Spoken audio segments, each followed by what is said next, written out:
Kenyang lagi katanya. Walhal dia berpuasa. Jadi maknanya tak ada siapa yang boleh tahu. Barangkali kita boleh tengok mulut orang tu nampak kering gitu, tapi orang makan banyak pun kering juga. Ya tak?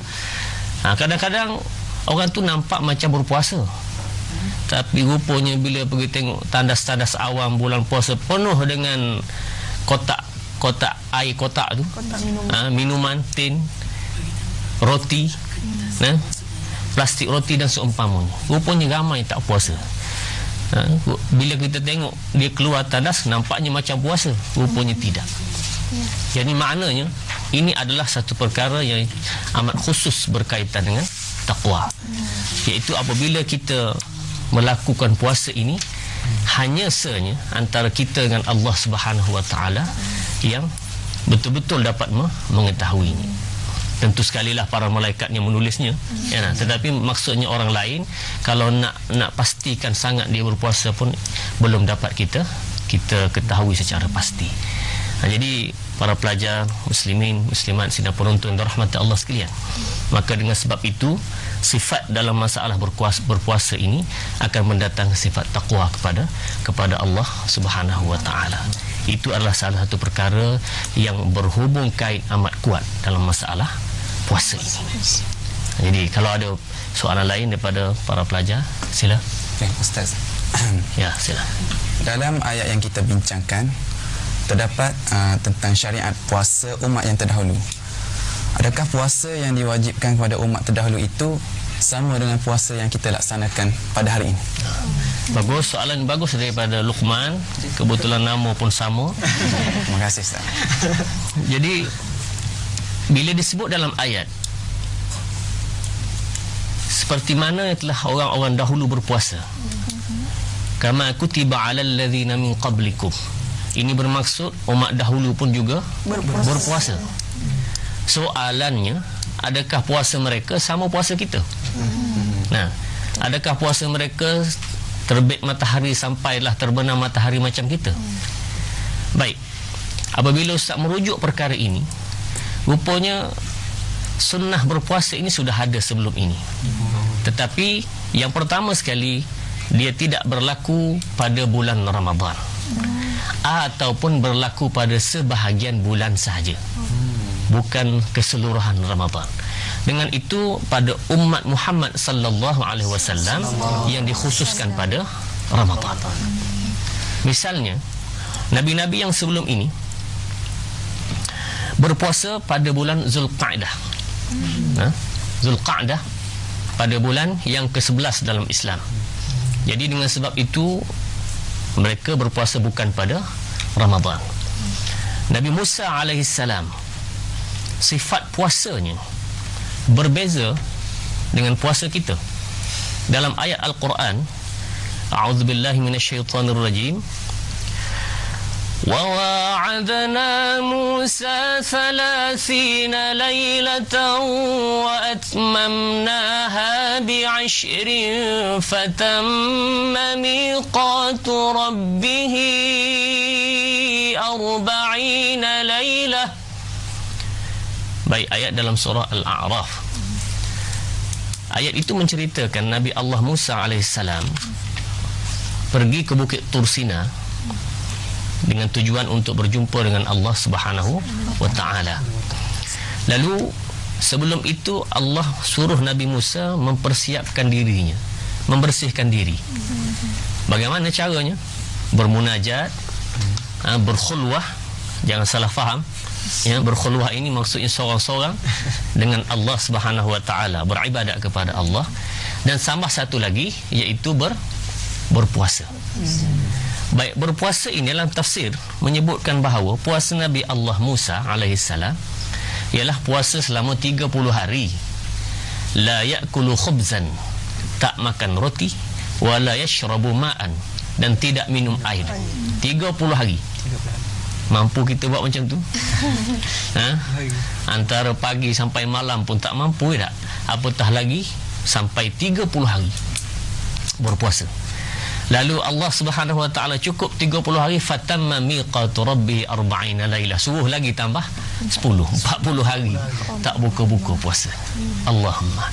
Ini sifat Nabi Allah Musa alaihissalam.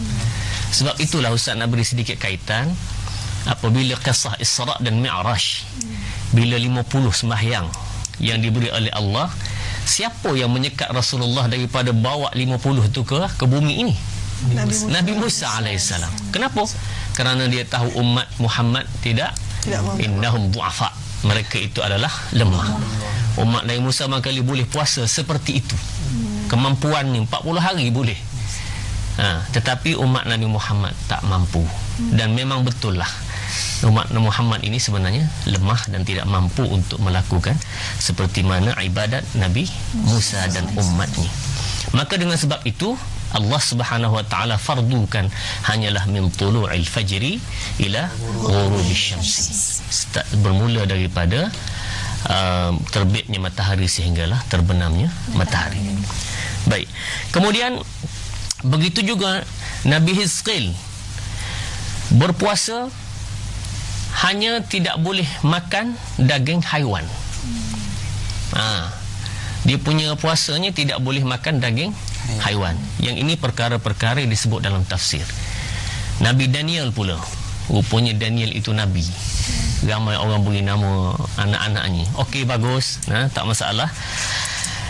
Tak boleh makan daging dan apa-apa makanan yang disukai.